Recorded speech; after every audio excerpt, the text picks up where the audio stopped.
Hello again, it's Dr. Robert Guthrie. We're back as we're working our way through the end of our presentations on the Old Testament. It'll be done in a couple of weeks, and then we'll move on to church history and some other important issues. This is on the book of Esther. Now, Esther is a very different kind of book. It's very popular in Jewish circles. It's almost ignored in Christian circles. And it's a book that more appeals to the ethnicity issues than to religious issues. It's an interesting book. It's the only book in the Old Testament where God is not mentioned. God is not mentioned as God or as Yahweh or Elohim, just not mentioned at all. And there's no mention of Jewish religious rituals, how they worship, whether they worship in the temple. Those are issues that are just not discussed at all either. The issue focuses on the ethnic nature of the Jewish people living in exile under a different empire. And this is an odd and challenging issue for small groups who are different, who have different religious or ethnic beliefs living under large empires. And you see how difficult it is for these groups scattered over the world.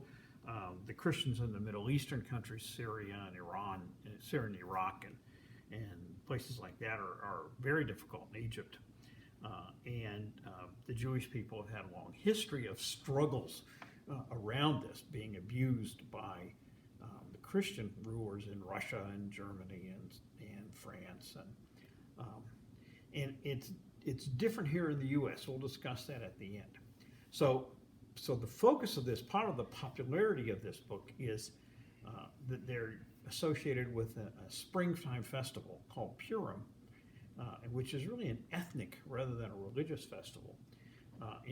It's a kind of a big party type festival, and there's a particular food that's served to it. I've actually had some. I had a very nice Jewish patient who brought us in some after Purim, and it's kind of a triangular fruit filled cookie, whatever, pastry is a better term. So it's an interesting but popular text read at the Purim festivals, but it's really a text for the Jewish people, not for us. We're approaching this as a Christian, but we need to cover this so that we're familiar with all these anyway. The time frame in which it's presented is early in the Babylonian exile under I'm wrong there. It's presented as after the exile had been allowed to return to Jerusalem. Some of them did. Remember, we talked about it. Not all of them came back right away. But they had been basically given a lot more freedom under the Persians when the Persians conquered the Babylonians. Persians were very accepting. You want to go home, worship your God? Fine, go ahead. But there were a large community of Jewish people that stayed in the area around Babylon for centuries. Even more than centuries. And there was a large Jewish community there really until the emergence of Israel caused a lot of turmoil in the Arab world toward the Arab Jewish population. So that is very historically accurate that they would have a large Jewish community living inside the capital of the capitals of the Persian Empire. Persian Empire was prominent in that area from about 530. Cyrus the Great came along until Alexander the Great conquered them from the west, coming in from Greece. And he was after the Persian Empire, and he chopped it, he destroyed it. So that's when it's set in the early years of the Persian Empire, i.e. about time of Xerxes I, about 480 to 460 BC in that area. Is that when it was written? No, I don't think so. Nobody really knows who wrote this. Nobody really knows where it was written. Nobody really knows when it was written. So since nobody's has any kind, and there's no evidence to support any of these questions. So I'm going to take a guess. My guess is that it's written in the era after the Persian Empire has gone, and Alexander has come through, and he swept down through the Holy Land, all the way to Egypt, all the way through Babylonia into India, chasing the Persian Empire, breaking it up, and establishing his own rule there. Then he comes back to Babylon and dies, probably of typhoid fever.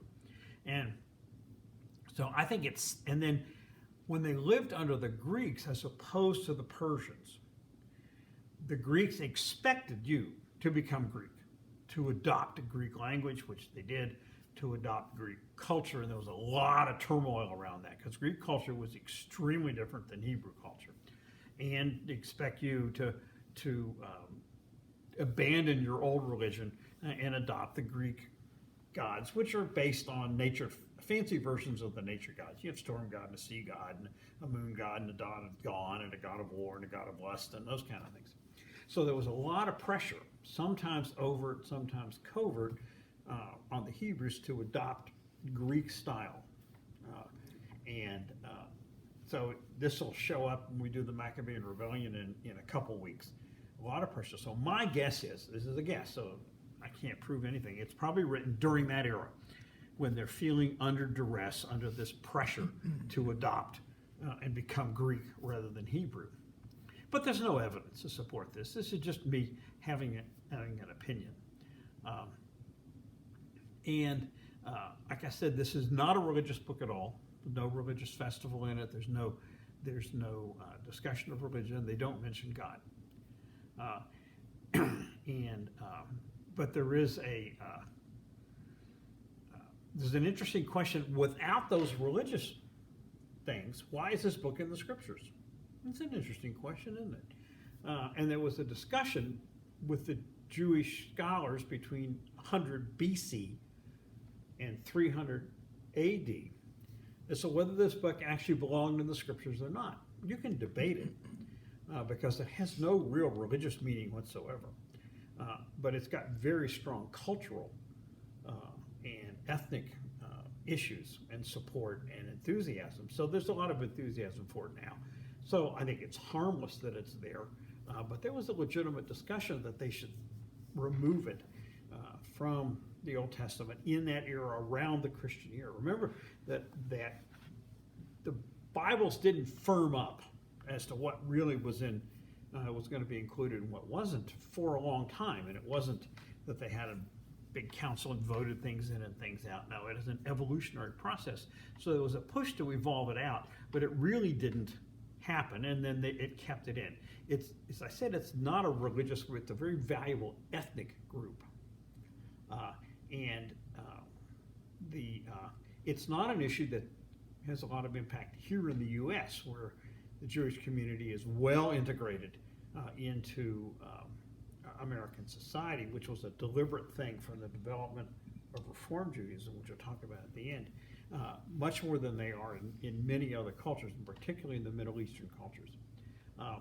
And it's set during the reign of Xerxes I, who was a very powerful, very successful Persian emperor. And the gist of the story, which I'm going to try to comb down and give us in a few minutes, is that Xerxes has the beautiful wife, and he summons her to come to the palace because he's having a big festival. In this account, this guy's always having banquets for 5 or 10 days. I thought, my goodness, if I lived like that, I'd be enormous and unhealthy, wouldn't live very long. And Vashti was her name. He wants to get her, she was beautiful, he wanted to get her all adorned up and put the crown on her and all this and have her come in and show her off to these people. And she says, no, I'm not coming.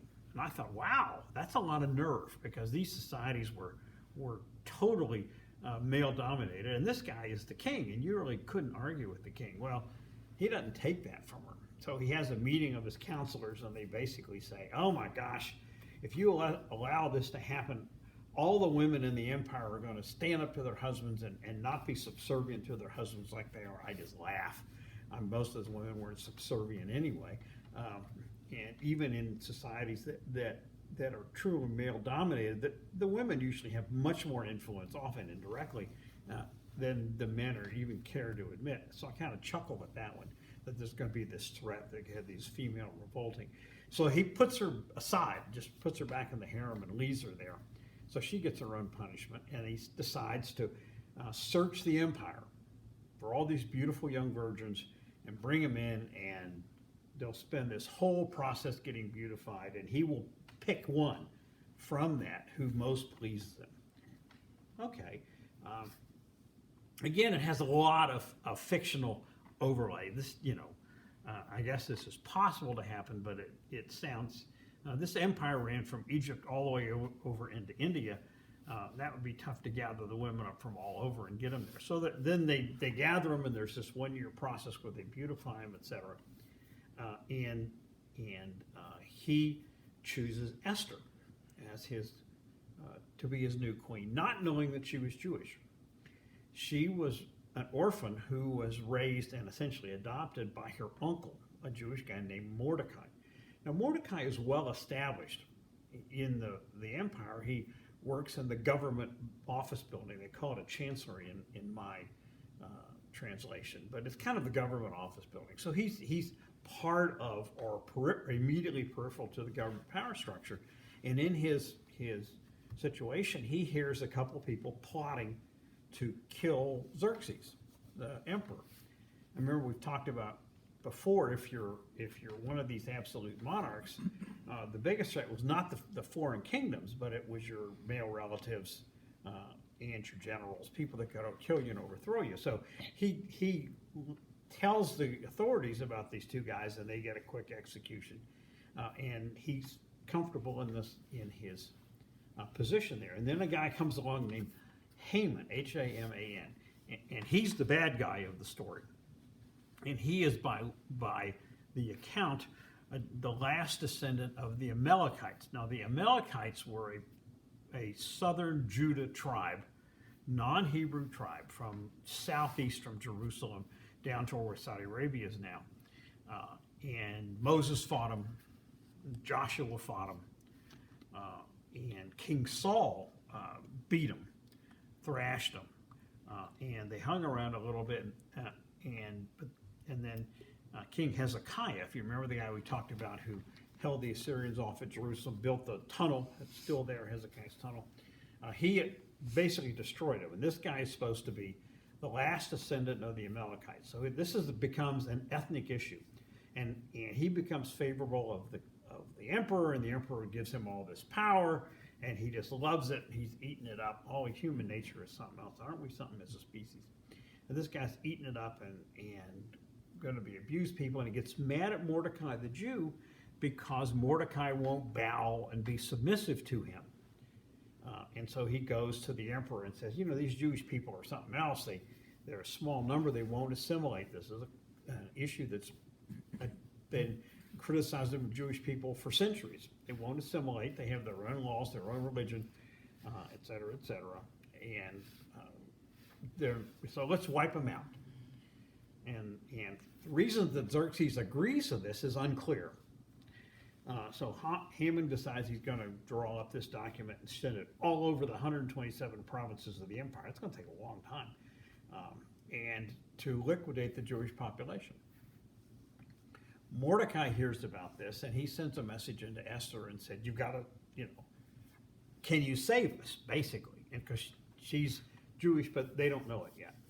So she goes to the emperor and appears at his court, which is usually a fatal mistake. You did not walk in on the emperor, even as his wife, unless he sent for you. So she's so favorable to him, must have been really gorgeous, that he says, what do you want? And she says, basically, I want to save my people. But didn't say it that directly. She says, well, I want you and Haman to come to my banquet tomorrow. And we're just the two of us. We'll have another banquet. And the king says, okay. And so the two of them show up, and she starts to tell him that she's Jewish and that she needs to save his people. And the king said, well, who's after you? And she says, well, Haman is after us. So Haman realizes that his star is falling. He runs home, and his wife tells him, the wife tells him, you're in decline. You're in trouble here. You need to work this out, and that Esther is kind of taken over. So he goes back the next day. We're going to have another banquet, and he's kind of leaning over her couch where she's reclining, and the king walks in and thinks that Haman is about to try to rape his wife. That would be a bit of a problem to do that to the emperor's chosen wife, and decides enough of this and gets rid of him. Now he had woken up that morning from his sleep and was having second thoughts about this, exterminating the Jews. So he goes and gets the records, or the court records, and looks up and realizes that Mordecai, who was Jewish, had saved him by reporting on the people that were conspiring to him. So he was already moving back to being more magnanimous. He's mad at Haman, and Haman realizes this, and suddenly he's in trouble, and he thinks he's going to attack his wife, and so the king has him take Haman out and hang him from this gallows that he had prepared to hang Mordecai from instead. So it's Haman up there, not Mordecai. They call Mordecai in, and they give him the authority, along with Esther, to change the order and say, we're not going to exterminate the Jews. We're going to allow them to continue to live, and et cetera, et cetera, et cetera. And they send that out. And then the part happens that I get uncomfortable with, because they take their revenge. The Jewish people do.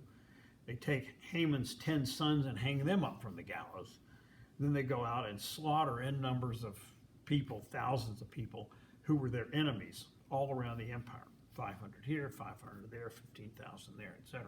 So it's not a book that has any kind of appeal to a Christian revelation where we're supposed to be magnanimous and generous and loving and love our enemies and bless those that curse us.